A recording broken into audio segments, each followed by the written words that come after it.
Listo. Vamos a continuar.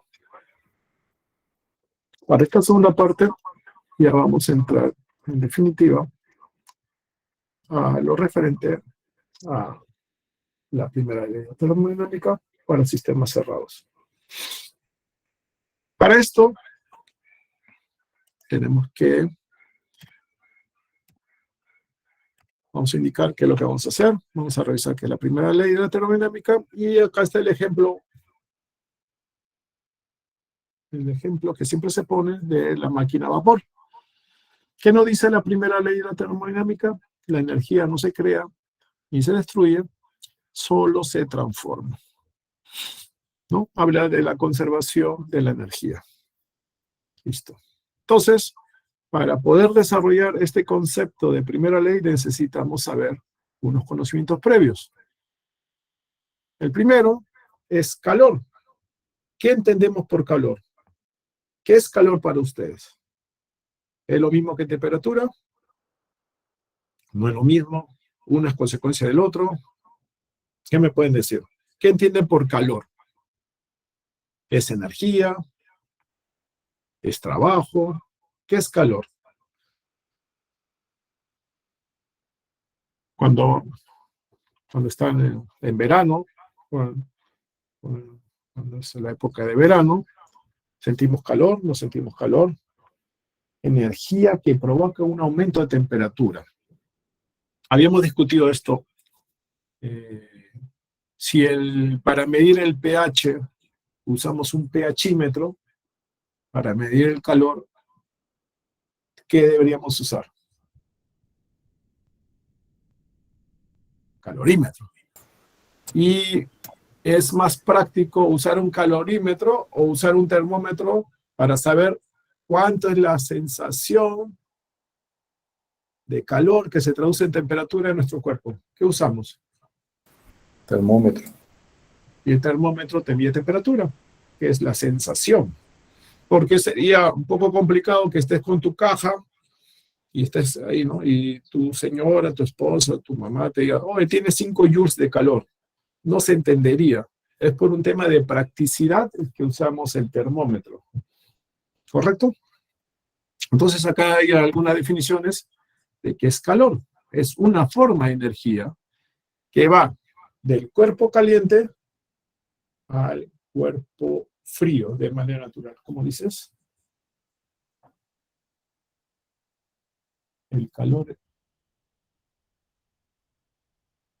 Digamos que la consecuencia del calor, una manifestación del calor, es que los cuerpos tengan temperatura. Entonces, calor es una energía que va desde un cuerpo de alta temperatura hasta otro cuerpo de baja temperatura. ¿Qué es lo que pasa? El cuerpo caliente, como está cediendo su calor, se va a comenzar a enfriar y el cuerpo frío va a incrementar su temperatura. Entonces, lo de la izquierda es lo que se da de forma natural. Esto de acá no se da de forma natural. No se da. Ya aprenderemos en el curso que esto es lo que es las máquinas refrigeradoras. Pero lo que debemos conocer es que la transferencia de calor, la transferencia de energía, se da de un cuerpo caliente hacia un cuerpo frío de manera natural. Entonces, calor es energía, una forma de energía de tránsito. No le pertenece al sistema porque puede atravesar la frontera, ¿no? El calor se identifica en la frontera del sistema, etc.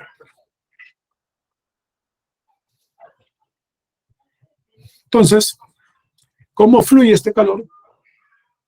Del cuerpo de mayor temperatura hacia el cuerpo de menor temperatura.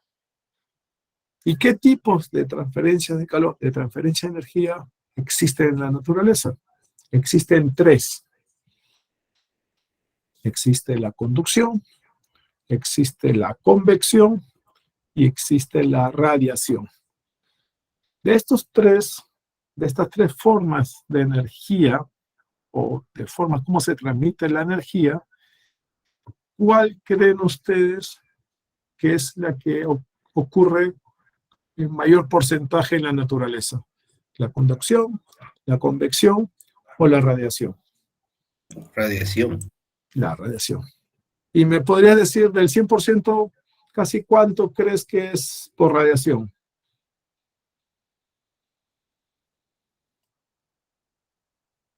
Un valor. Más de 50, más de 80, 90. 90%. Vamos a decir que está en un 85%, ¿ya? Para dejarle chance a los otros. Listo. Entonces este sería el primero. De los dos que quedan, ¿cuál cree que se da con mayor facilidad? O en la mayoría de los casos. ¿Conducción o convección? Conducción. Este sería el segundo.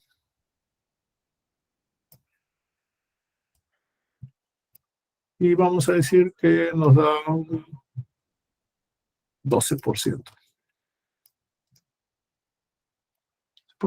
Y por ende, la conducción será la tercera forma y sería un 3% aproximadamente. Entonces, ¿qué caracteriza? Para que haya conducción, tiene que haber un elemento sólido, este atizador. Entonces, la parte que está más cerca al carbón se va a calentar más rápido y las moléculas van a comenzar a oscilar entre sí y van a comenzar a calentarse. Cuando estemos frente a un proceso de transferencia de calor por convección, lo que necesitamos es que haya una sustancia, en este caso, agua. Y la radiación, el calor atraviesa el espacio de forma de rayos infrarrojos, ¿no? Entonces, recuerden, y esto ya es cultura general, hay una asignatura, una materia que se llama transferencia de calor, y donde se estudia las diferentes formas que ocurre este proceso. Ustedes solo es cultura general, entonces hablan de la radiación por ondas electromagnéticas que viajan en el vacío. Cuando se habla de la convección, necesitamos que exista un fluido, ¿no? Y cuando hablamos de conducción, necesitamos que haya algo metálico, ¿no? Para que ocurra la transferencia de calor. Una transferencia de calor en una barra metálica se calienta. Si se calienta un extremo de la barra, el calor viaja a través de esta, por el proceso de conducción, hasta el otro extremo. ¿Listo? Entonces, eso es cómo podemos analizar el calor. Pero otro agente importante de estudiar es el trabajo. En la imagen, cada grupo ha hecho trabajo, pero el trabajo final ¿se puede aprovechar al 100% o no se puede aprovechar? ¿Qué me dicen? ¿Se puede aprovechar o no se puede aprovechar? Cada equipo hizo su parte del trabajo. No se puede aprovechar. Entonces, alguna vez yo les indiqué que cuando analicemos nuestro sistema, vamos a tener energías que ingresan y energías que salen. En el mundo ideal, si ingresa una cantidad P, deberíamos poder tener como resultado una energía P. Pero eso no ocurre en el mundo real. Si nosotros introducimos unidades de calor K, vamos a obtener trabajo M. No en la misma magnitud, mucho menos. Cuando vimos el video hablaban de que si metiéramos calor como 100 unidades, la planta térmica solo utilizaba el 30%. Fíjese la cantidad de energía que se desaprovecha por el principio de la primera ley. La energía no se crea ni se destruye, solo se transforma. Ingresa 100, solo aprovechamos 30 y el resto se va al ambiente, en calor, en fricción, en gases que se van al ambiente, etcétera, etcétera, etcétera. Entonces, la imagen no dice que no todo se puede transformar en trabajo útil. Hay mucho trabajo que se pierde, que se va, que no sirve, como la figurita. Dicho esto, ¿qué es trabajo? Trabajo por física, fuerza por distancia, es una energía que atraviesa límites, ¿no? No le pertenece al sistema, es una energía de tránsito, depende de la trayectoria, etcétera, etcétera, etcétera. Y ahora sí, tenemos diferentes formas de trabajo: mecánico, al eje, resorte, trabajo eléctrico. Hay un montón de formas de poder cuantificar trabajo. Y ahora sí, hacemos la presentación en sociedad del enunciado de la primera ley de la termodinámica. Recuerden, el trabajo no se crea ni se destruye, solo se transforma. ¿A qué me refiero? Tenemos nuestro sistema cerrado, estamos viendo sistema cerrado, donde hay unas energías que ingresan, ocurre algo adentro y tenemos una energía que sale. ¿Cómo lo vamos a cuantificar? Esta energía que ingresa, E1, por ejemplo, la estamos llamando calor. Y esta energía que sale, E2, y la vamos a llamar trabajo.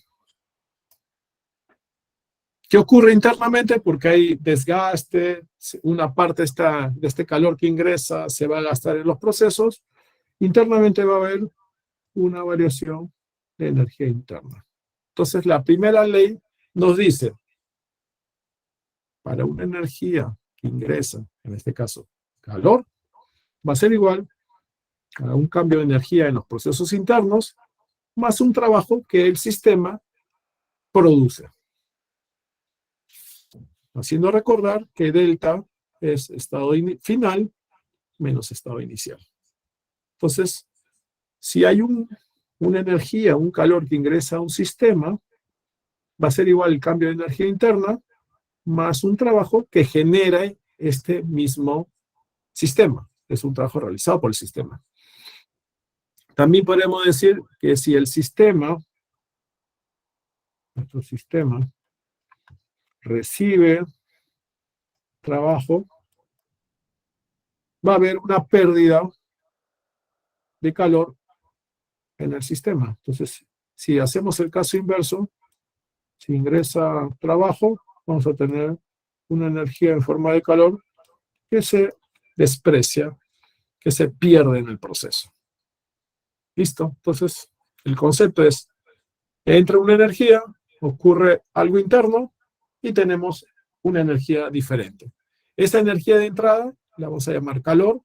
Por ejemplo, cuando echas combustible a tu carro, la gasolina, mediante procesos químicos que ocurren dentro del motor, va a generar energía. Esa energía que va a tener como consecuencia movimiento, trabajo.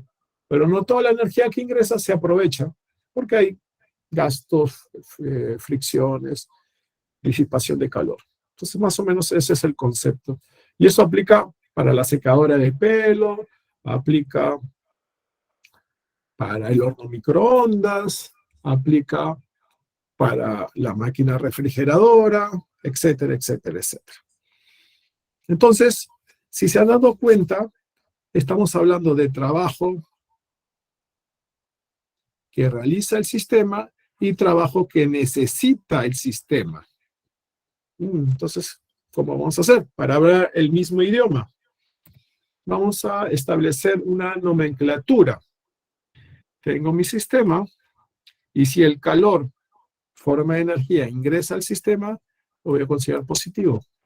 Tengo mi sistema y del sistema yo saco calor, ese calor va a tener signo negativo. ¿correcto? Sistema, si ingresa energía en forma de calor, positivo. Si yo saco energía, disipo energía en forma de calor, lo voy a asumir con un signo negativo. ¿Correcto? Eso es para el caso de calor. Pero ahora la pregunta válida es, ¿qué pasa con el trabajo? Para el trabajo, vamos a asumir la siguiente nomenclatura. Tengo mi sistema. Si el sistema realiza trabajo, sale trabajo, va a ser positivo. Y si el sistema necesita de trabajo para funcionar, va a tener signo negativo. Un ejemplo. El motor de un carro sería de acá para acá. El sistema funciona, hace sus reacciones adentro y me da trabajo, movimiento. Pero en un sistema de refrigeración, yo tengo que enchufar la refrigeradora a la línea, al voltaje, para que funcione, para que el compresor se mueva. Entonces, ese es otro ejemplo que dependiendo dónde estemos, vamos a poder indicar si tiene signo positivo o si tiene signo negativo. Esto ayuda mucho porque tú sabes que tiene que salir negativo y te sale positivo, entonces has hecho un error, has cometido un error. Entonces, si tú lo colocas y me dices, profesor, yo sé que tiene que salir negativo, pero me sale positivo, es que me he equivocado en algo, los nervios, el apuro, entonces me demuestras que sabes del curso, solo que a todos nos pasa, a veces pues, te pones nervioso y no puedes encontrar dónde está el error, pero sabes el concepto y eso es lo importante. Más que poner un número por poner, es entender el concepto y el sentido de la energía que te está saliendo. Entonces acá hemos hecho un compendio. Entonces, calor que ingresa positivo, trabajo que sale positivo, trabajo que ingresa negativo y trabajo que sale negativo. Si todavía no lo ven, acá creo que con esto ya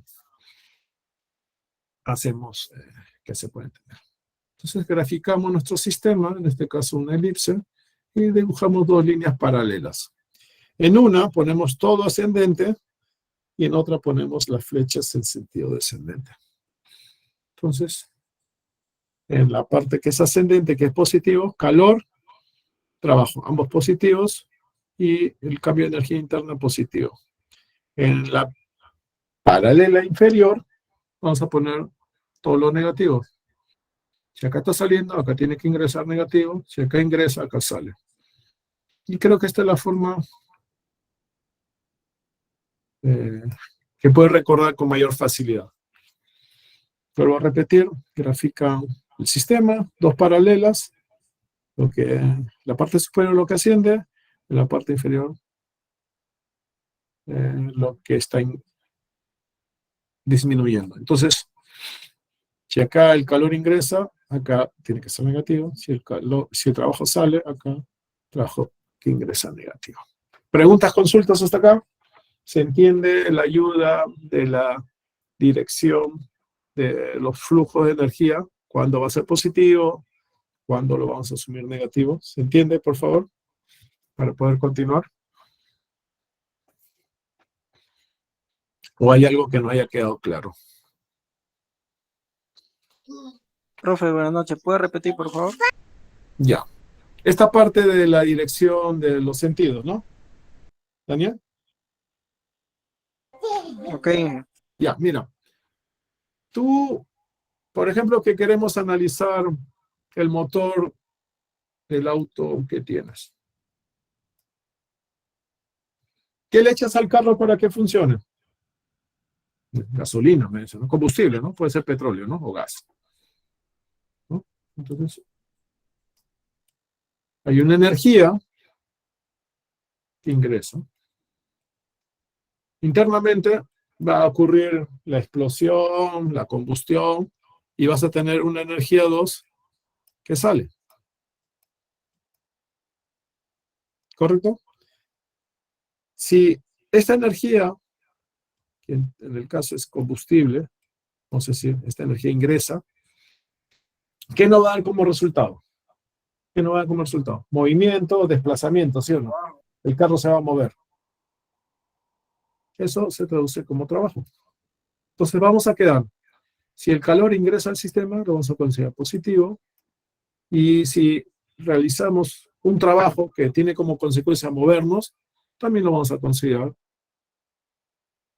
positivo. Eso es lo que quiero decir con esta parte de acá. Que es lo mismo de acá.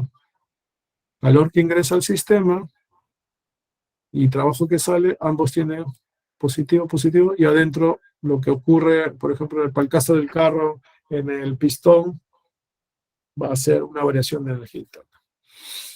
Ahora, para el caso donde el sistema no realice trabajo, sino necesita de trabajo para funcionar, que es el caso de la refrigeradora.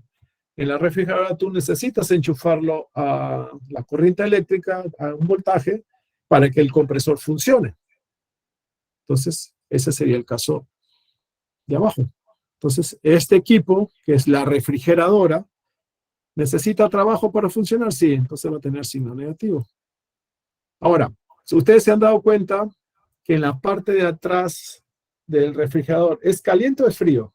En la parte de atrás del refrigerador. Caliente. Caliente. Caliente, profe. Entonces, eso significa que tú estás botando calor al ambiente, ¿correcto, no? Estás sacando calor. Entonces, si el calor sale del sistema, también se va a considerar con negativo. Eso es lo único que quiero decirles.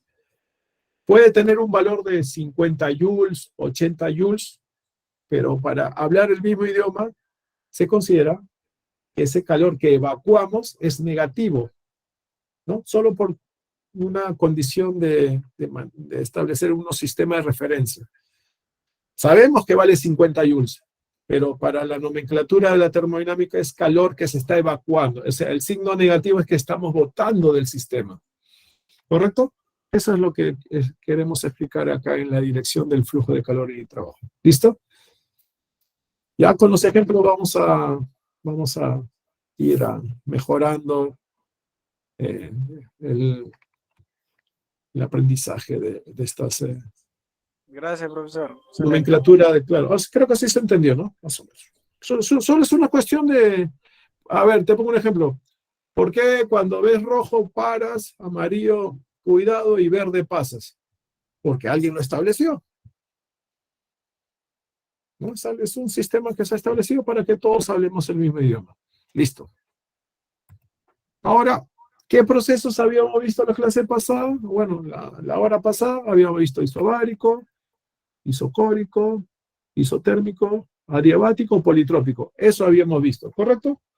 Entonces la pregunta que cae de cajón es, ¿cómo aplico esos procesos o cómo asocio esos procesos con la primera ley de la termodinámica? Aquí está la primera ley. ¿Sí o no? Eso es lo primero que se te ha venido a la mente. ¿Cómo asocio un politrópico con primera ley? ¿Cómo asocio un isotérmico con? Entonces, hay unas consideraciones que debemos tener en cuenta. Por ejemplo, vimos que cuando el proceso era isocórico, el volumen se mantiene constante. ¿Sí o no? Vimos que cuando el proceso es isobárico, es presión constante. Vimos cuando es isotérmico, temperatura constante. Y cuando era adiabático, no cede ni recibe calor. Entonces, si el volumen se mantiene constante, la variación de volumen va a ser cero. Y recuerdan que un presión-volumen, cuando volumen es constante, no hay área bajo la curva, entonces podemos decir que la variación de trabajo vale cero. Cuando el proceso es a presión constante, no hay variación. No hay variación de presión, pero el trabajo va a ser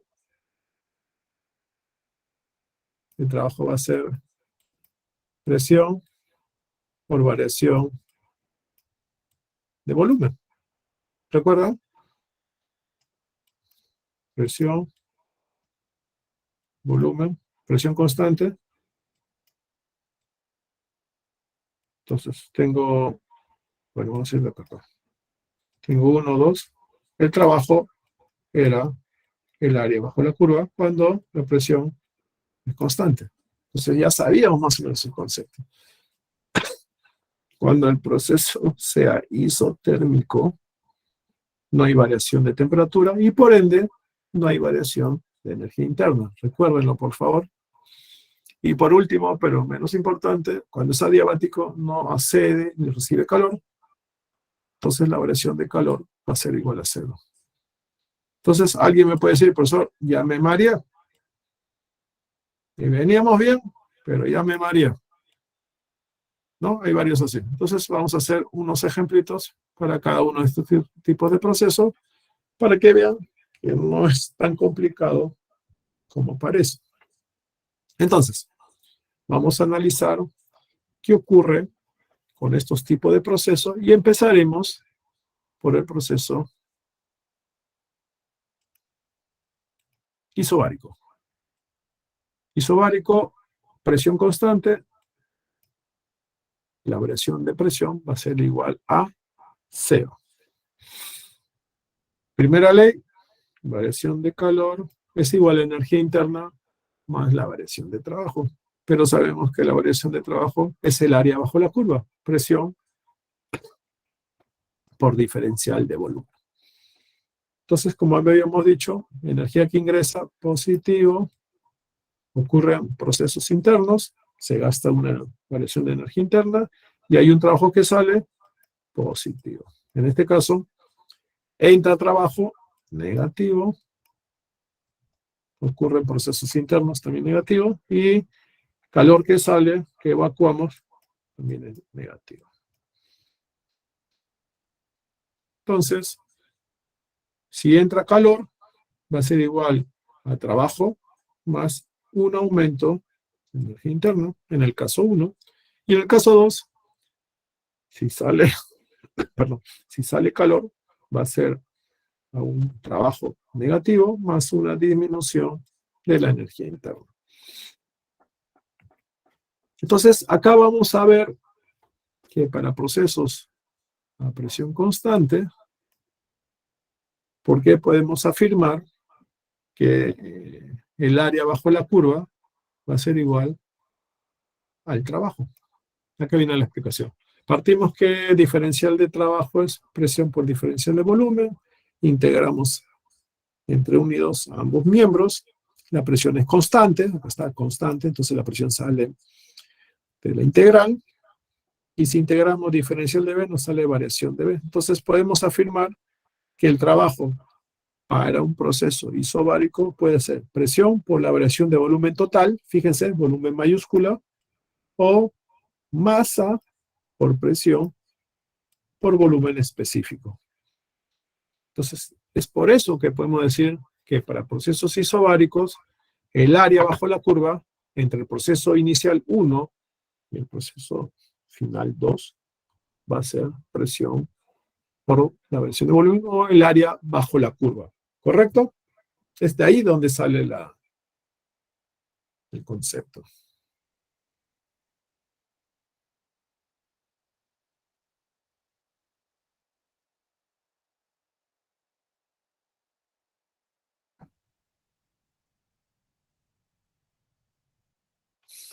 Listo. ¿Consultas, preguntas hasta acá? Listo. Entonces ya hemos visto proceso isobárico. Y acá está el ejemplo, para que vean. Tenemos un pistón al cual le añadimos 400 joules de calor, ¿no? Un mechero, un soplete, lo que fuese. Como está abierto a la presión atmosférica, la presión se va a mantener constante. Nos dice que este calentamiento da como resultado que se realice 120 joules de trabajo. Entonces, tenemos calor, 420, va a ser igual a la variación de energía interna, que todavía no la tenemos, más un trabajo de 120. Entonces, para que se cumpla la igualdad, ¿cuánto tiene que valer la variación de U? Tiene que valer 280.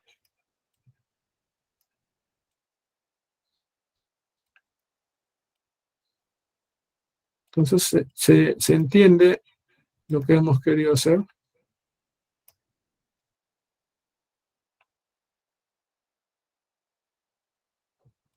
Tenemos 420 joules de calor. Por primera ley va a ser igual a la variación de energía interna más los 120 joules de trabajo que realiza el sistema. Entonces, ¿cuánto vamos a hacer de la variación de energía interna? 280. ¿Se entiende, no? Este es un ejemplo fácil, más o menos, para que puedan entender de que hay que cumplir con la igualdad. Como es un proceso isobárico, ¿cómo calcularíamos el trabajo? El área. Profesor, sería 400 joules, ¿no? En el cálculo. Ah, perdón, 400, sí. Sí, disculpa, acá es 400. Entonces, ingresa calor 400, se realiza 120 y de energía interna sería 280. ¿En dónde está ese trabajo? Sería el trabajo que está acá, el área bajo esta curva. Entonces, si tú sabes que esto va a ser 120, este trabajo va a ser 120, si tenemos los volúmenes, podemos sacar cuánto es la presión. Es 400, disculpa. 400 es la energía.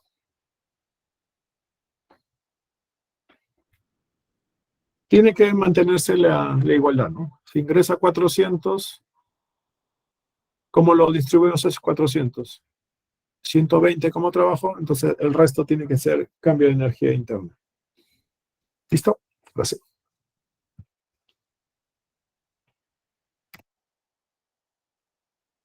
Entonces, acá está la explicación del trabajo va a ser el área bajo la curva cuando el proceso sea a presión constante. ¿Listo?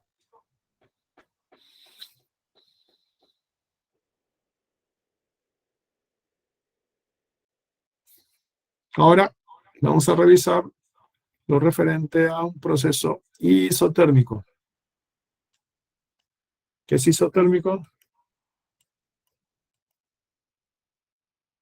Temperatura constante.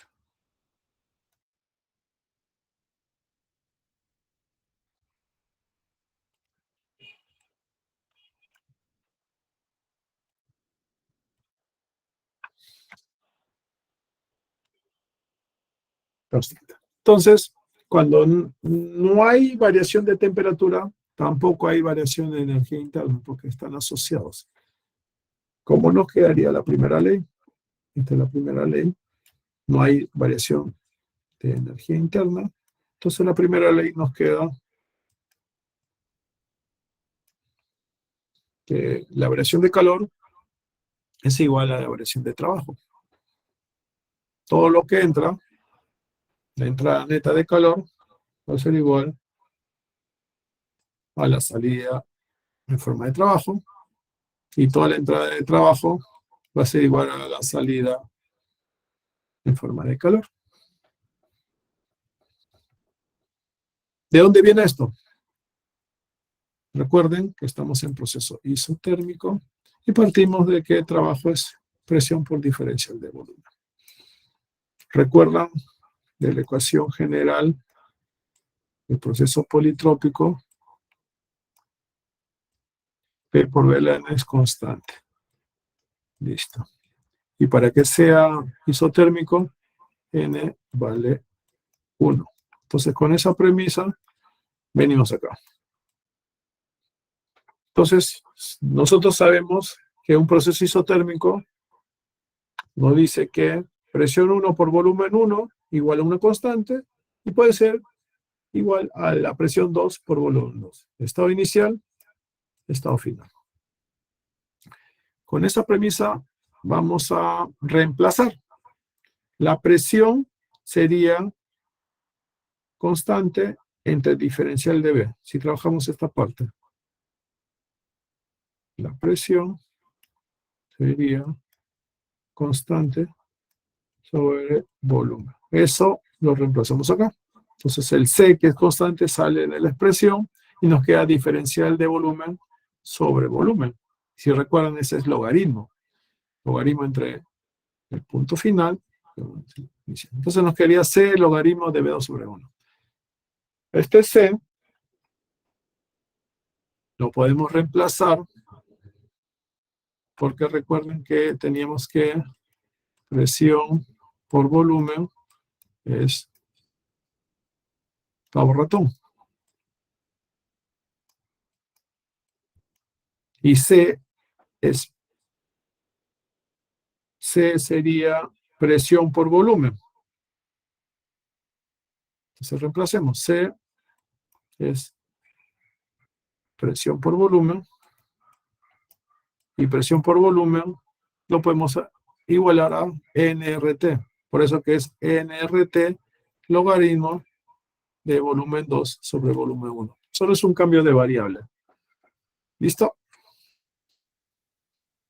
Entonces podemos afirmar que cuando queremos hallar el trabajo para un proceso politrópico, lo podemos expresar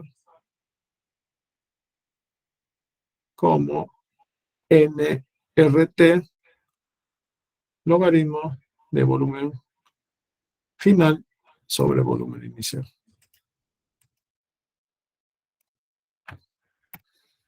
A ver, en estos tipos de ejercicios, de ejemplitos que encontré, vamos a analizar qué es lo que ocurre en un proceso isotérmico. Recuerden, isotérmico es como un exponencial. En este caso, si vamos de B a A, estamos haciendo una compresión. Y si le metemos números, tendríamos lo siguiente. Nos dicen que el gas, la sustancia, absorbe 400 joules de energía. Entonces están ingresando 400 joules de energía en forma de calor.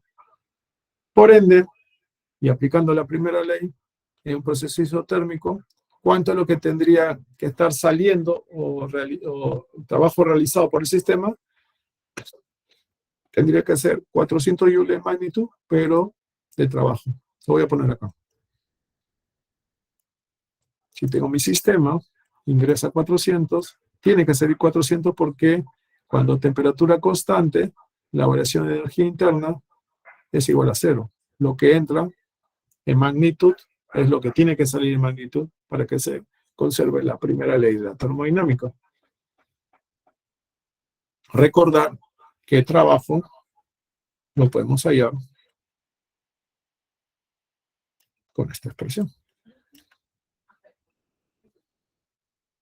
Ahora, nosotros sabemos la sustancia, ya sabemos este R, entonces este N cambia por M, porque ya sabemos la sustancia. Ya hemos visto que en la página 73 nosotros podemos tener el valor de R.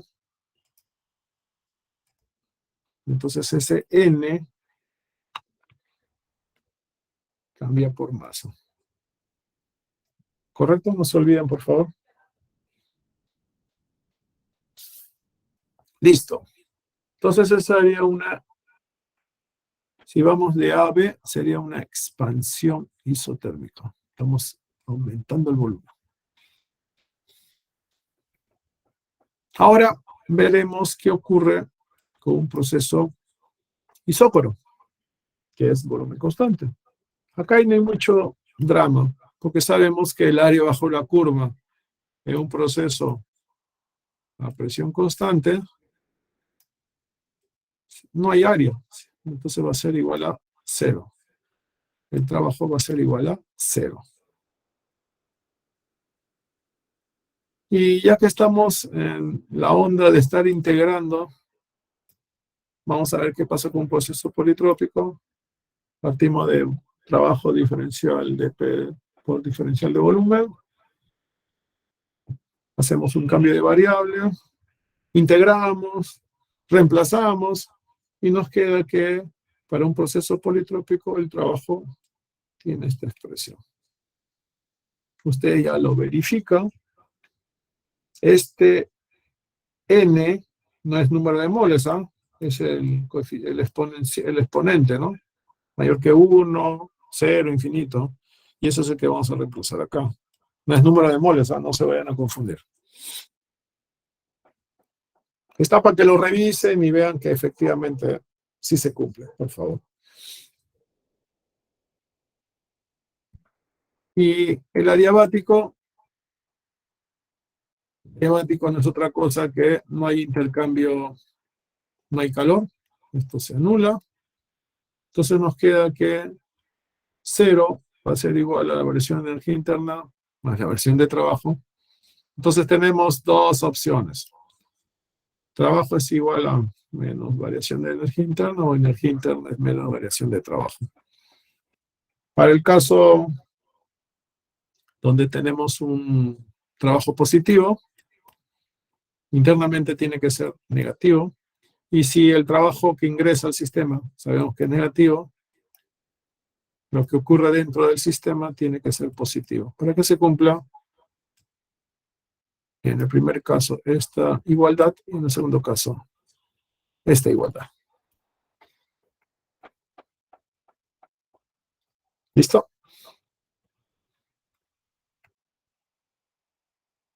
Entonces, sabemos que es adiabático. Entonces no hay variación de calor. Adiabático tiene esta particularidad. Entonces, de A hacia B sería una expansión.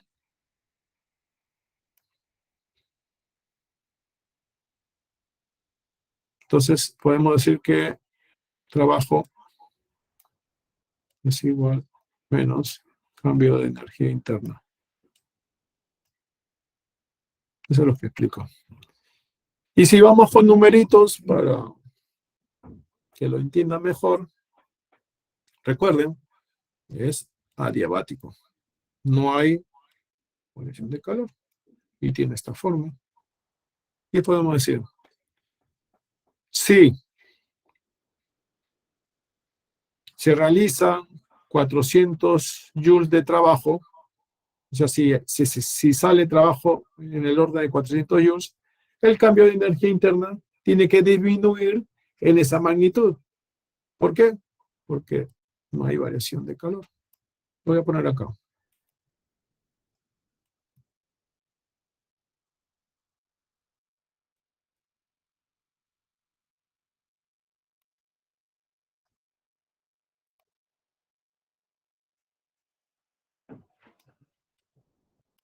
Ya, entonces no hay, nos queda que la variación de trabajo va a ser igual a la variación de energía interna, pero con signo negativo. Entonces, si el sistema realiza 400 joules, va a haber una disminución de 400 joules de energía interna. Eso es lo que quiero explicar. Entonces, para hacernos la vida más fácil, se les ha preparado unos resúmenes, tanto para sustancia pura como para gas ideal, para que no estemos perdiendo tiempo. Entonces, el primero que vimos fue isobárico, presión constante, y habíamos quedado que el trabajo lo podíamos realizar como MR por delta de T. Cuando es gas ideal, sí tenemos que calcular el trabajo. Y los valores seguro que no van a indicar. Pero cuando es sustancia pura, todos los valores los vamos a sacar de las tablas termodinámicas. No vamos a ir a la página 73, no. Cuando es sustancia pura, tabla 2,1, tabla 2,2. De ahí vamos a sacar el volumen específico, vamos a sacar la presión y vamos a tener la masa. Pero si es gas ideal, Ahí sí tenemos que calcular, ir a la página 73, sacar cuánto es el valor de R, etcétera, etcétera, etcétera. ¿Estamos de acuerdo? Pobre que alguien calcule gas ideal con datos de sustancia pura o de tablas. Por favor. Entonces, este es el primer proceso. Pero hasta acá nadie me ha preguntado, ¿y cómo calculamos el calor? Aparte de que sea adiabático. El adiabático es el único proceso donde, por definición, va a salir cero. Pero hasta ahorita nadie me ha dicho, ¿y cómo calculamos el calor? Bueno, acá está la definición de por qué trabajo es el área bajo la curva. Ustedes lo revisan. Y acá avanzamos un poquito más. Tenemos trabajo para proceso isobárico, para proceso isócoro, para proceso isotérmico y para proceso politrópico. Pero acá viene mi pregunta. Hasta ahorita nadie me ha hecho. ¿Cómo calculamos el calor? ¿Cómo calculamos el calor? Tenemos dos formas de calcularlo. Bueno, por definición química, calor es un coeficiente por masa por delta de temperatura. Así está definido. Entonces tenemos ahí dos temas. Y ustedes en la página 73 van a ver que hay CP y CB. Entonces ambos son unos coeficientes. ¿Cuándo vamos a aplicar CB? Cuando el proceso que nos digan que es a volumen constante. ¿Y cuándo vamos a aplicar a CB? Cuando en el proceso nos digan que es a presión constante. Cuando sea volumen constante, CB por M por delta de T, lo vamos a reemplazar, va a ser igual al cambio de energía interna. Y cuando el coeficiente sea CP, o sea, que trabaja a presión constante, el calor, esta energía, CP por M por delta de T, lo vamos a reemplazar como la variación de energía, de entalpía. Si SB, energía interna, si SP, entalpía. Esa es la única consideración que deben tener al momento de hacer sus cálculos. Entonces ya tenemos cómo calcular trabajos y ya tenemos cómo calcular calores. Seguimos avanzando con la tabla de resumen. Entonces ya tenemos para un proceso isocórico, no hay trabajo. Para ninguna de las sustancias no hay trabajo. Y para un proceso isotérmico tenemos que el trabajo va a ser masa por el área un PV, donde los volúmenes los vamos a sacar de las tablas termodinámicas. Y para gas ideal le hemos dejado libre para que ustedes regresen proceso isotérmico. Proceso isotérmico. ¿Dónde está? Acá está, proceso isotérmico. Entonces reemplazan este valor. Lo reemplazan acá. Y ya tendrían su tabla completa. ¿Ya? Eso tienen como tarea, por favor.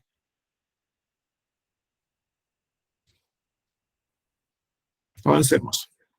Y por último, pero no menos importante, se desarrolla cómo sería para un proceso politrópico. Entonces el trabajo, si es sustancia pura, será de esta forma, y si es gas ideal, será de esta forma. Tenemos, recuerden, el caso particular de adiabático, donde N vale K. Entonces, si es sustancia pura, va a tener esta expresión. Y si es gas ideal, va a tener esta expresión. Ahora, ustedes me dicen, pero en sustancia pura no hemos visto K, N. Se te va a indicar.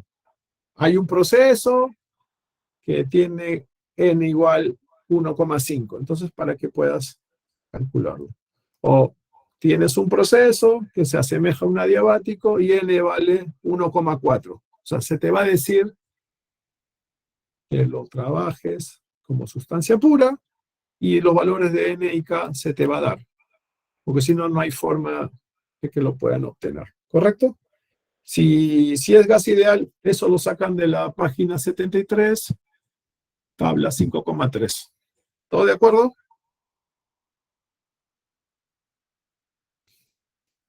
¿Se ha entendido?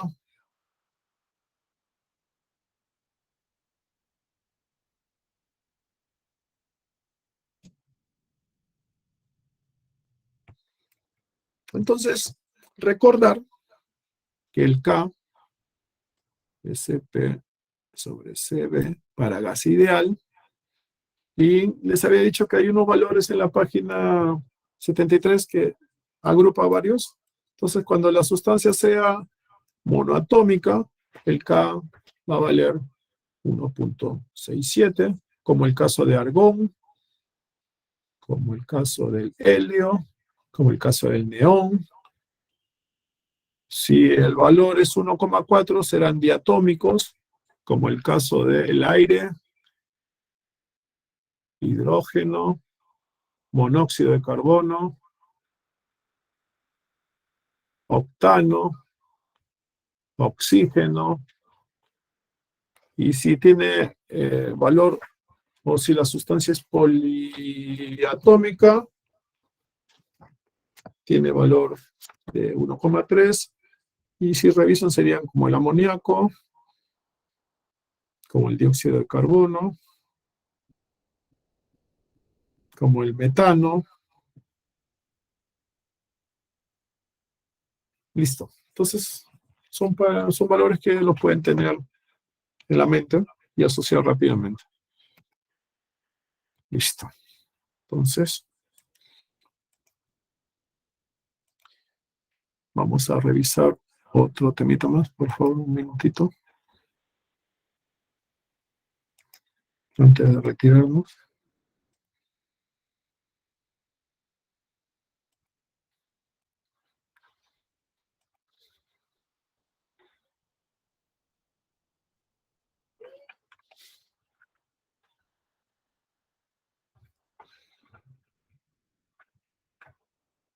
Para que no le tengan miedo.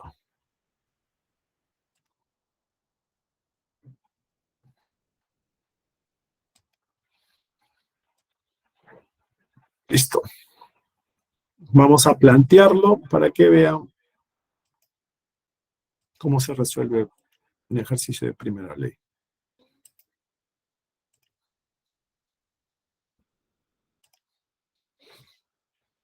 A ver.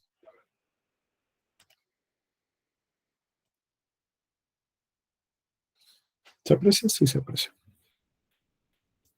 Nos dicen que tenemos un dispositivo que tiene una masa de 20 kilogramos de agua.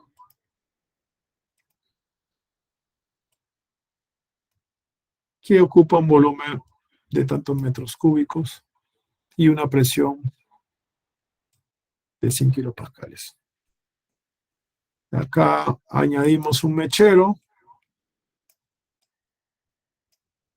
para que comience a incrementarse la presión. Va de 100 hasta 500 kilopascales. Nos dicen que esto va a comenzar a desplazarse cuando llegue a 150 y nos piden determinar cuánto calor es el que se ha transferido durante el proceso en unas unidades. Entonces, primero, identificar cuál es la sustancia. ¿Cuál es la sustancia? Agua. Y si es agua, la podemos trabajar como sustancia pura. ¿Qué significa esto? Que todos los valores los vamos a sacar de las tablas termodinámicas. Página termodinámica.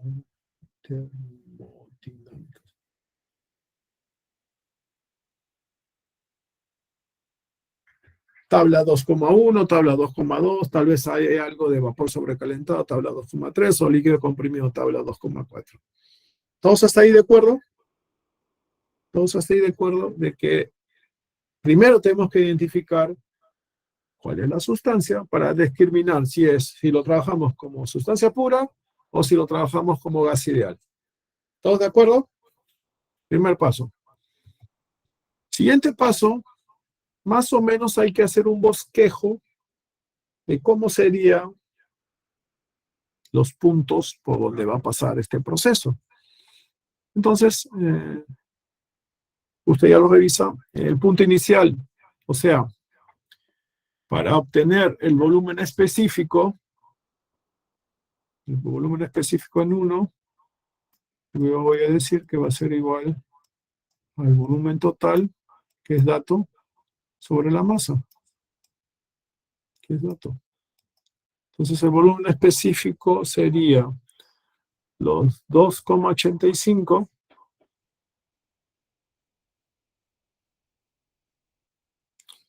entre los 20 kilogramos. Eso nos da 0,1425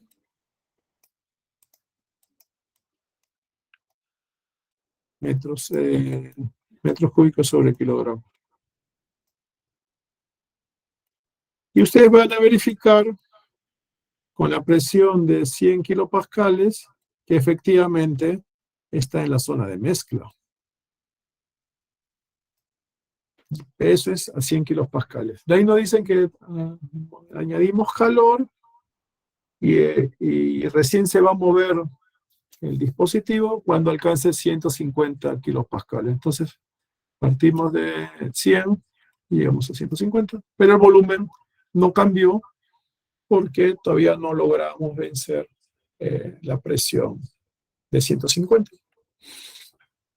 Con eso tendríamos el punto 2. Ahí de nuevamente se verifica que para este volumen, este 0,1425, y esta presión es mezcla.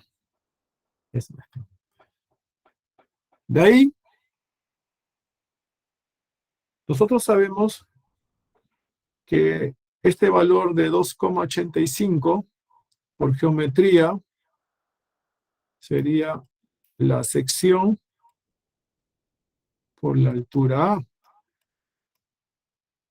Más 8.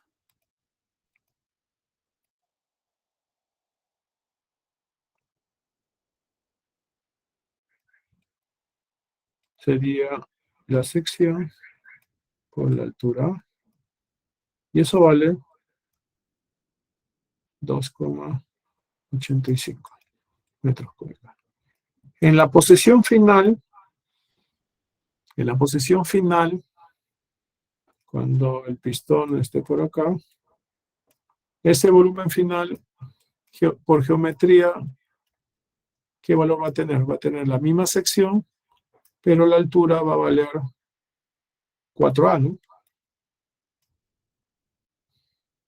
Cuando esté acá arriba, no, 3A nomás.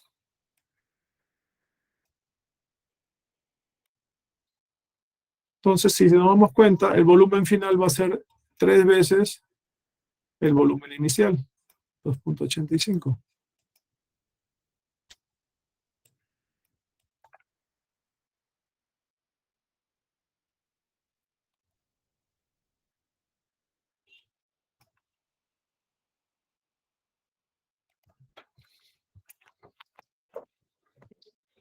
Sí, mejor con este.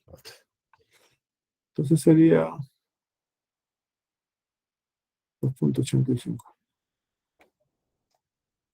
Entonces, con ese valor, si lo dividimos entre la masa, vamos a tener el volumen específico final.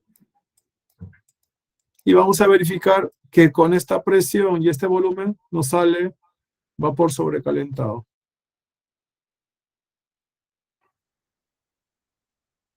Y con ese volumen y a la presión de 150 van a determinar que el punto 3, donde es el quiebre, también es mezcla. Entonces, como sabemos que 3 puntos están dentro de la campana y un punto está fuera de la campana y nos está pidiendo cuánto es el calor transferido, tenemos que hallar, recuerden cuál era la primera ley, calor, energía interna más trabajo. Entonces, vamos a tener que hallar energías internas de 1 a 2, de 2 a 3, de 3 a 4, y trabajos de 1 a 2, de 2 a 3, de 3 a 4. ¿Cómo lo hacemos? Acá está simplificado, lo que habíamos dicho. Primero hallamos volumen específico, y para cada uno de los puntos vamos a tener una temperatura y vamos a tener 3 calidades. Recuerden, el punto 1, el punto 2 y el punto 3, como están dentro de la campana, tienen que hallar las calidades. Entonces tenemos la calidad 1, calidad 2, calidad 3. Para hallar las energías internas que les dije, vamos a tener que aplicar la regla de la palanca y vamos a tener estos 3 valores de energía interna. Y el punto 4 se lee de frente porque es vapor sobrecalentado. Pero eso es una parte del problema. Solo hemos hallado la energía interna. Ahora hay que hallar el trabajo. Y eso es más fácil, fíjense. Tenemos con ustedes. Tenemos 2 procesos que son a volumen constante. Entonces, acá no hay trabajo y acá tampoco hay trabajo. ¿Por qué? Porque es volumen constante. El único trabajo ocurre acá. Entonces, volvamos acá. Entonces, la variación de calores va a ser igual a la suma de lo que ocurre en 1, 2, 2, 3, 3, 4.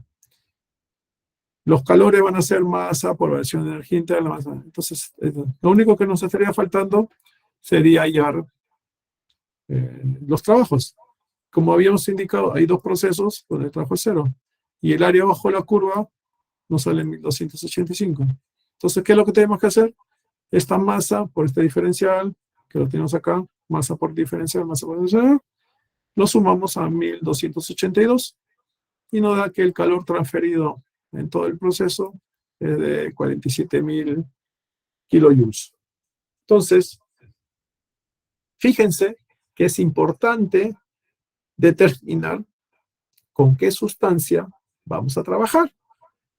Porque si ustedes no hacen eso y a alguien se le ocurre hacer esto como gas ideal, va a salir cualquier cosa y no van a lograr el puntaje que está asignado a la pregunta o al producto académico. Entonces es importante que ustedes fijen primero cuál va a ser el valor de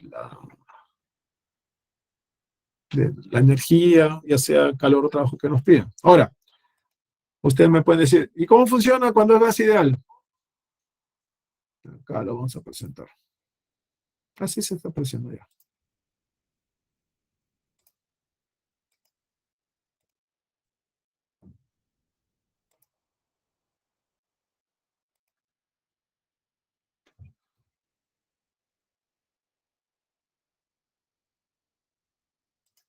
El gas ideal más o menos tiene la siguiente forma de preguntar. Nos dicen, tenemos un ciclo que tiene los siguientes procesos. 1, 2, compresión adiabática. 2, 3, isócoro. 3, 4, adiabático. Y 4, 1, isócoro. Entonces tenemos 2 isócoros y 2 adiabáticos. No nos dicen qué sustancia es, solo nos dicen que es un gas ideal, que tiene este Cp y que tiene este Cb. Y nos dicen que el trabajo neto, o sea, el trabajo de 1 a 2, de 2 a 3, de 3 a 4 y de 4 a 1, vale 640 kilojoules sobre kilogramo.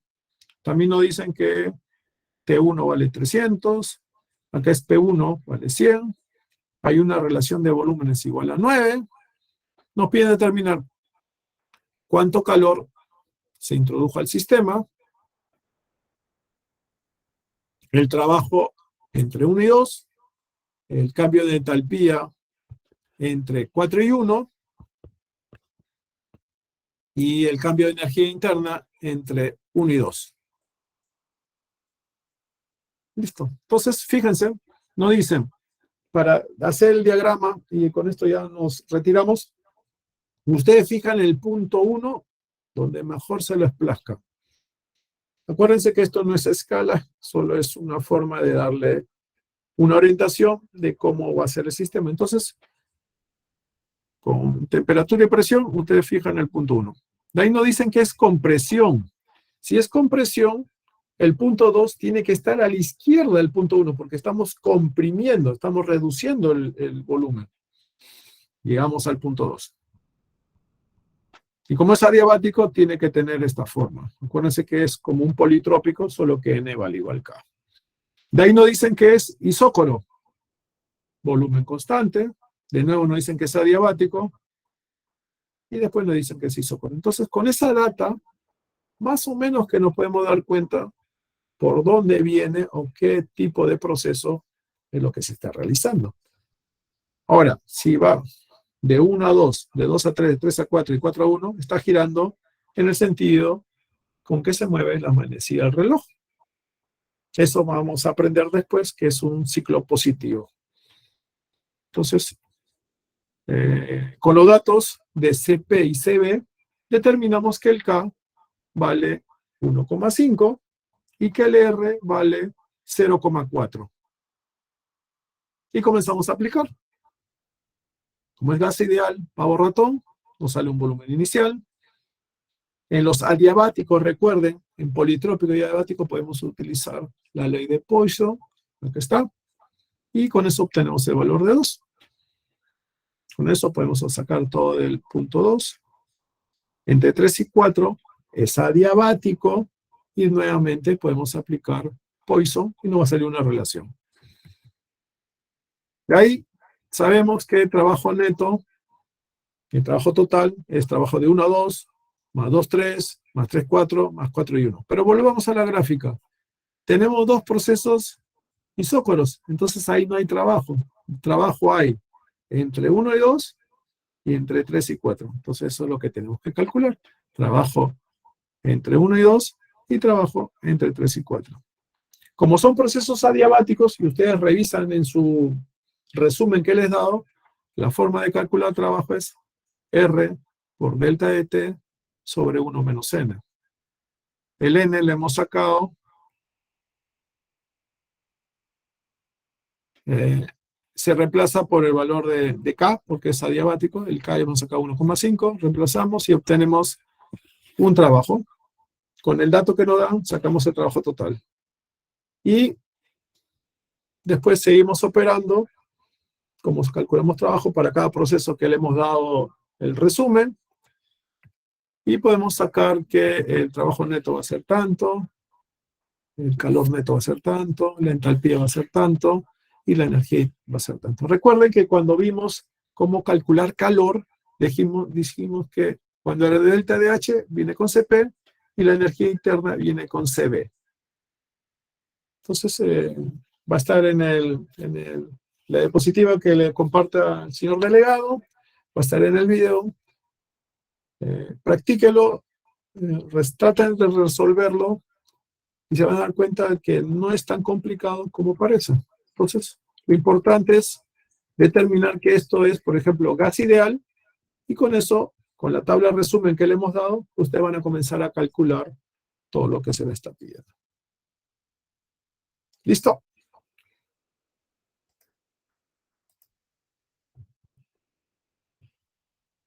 Vamos a quedarnos hasta ahí, ya nos hemos pasado. Hay que ser justos con el tiempo para que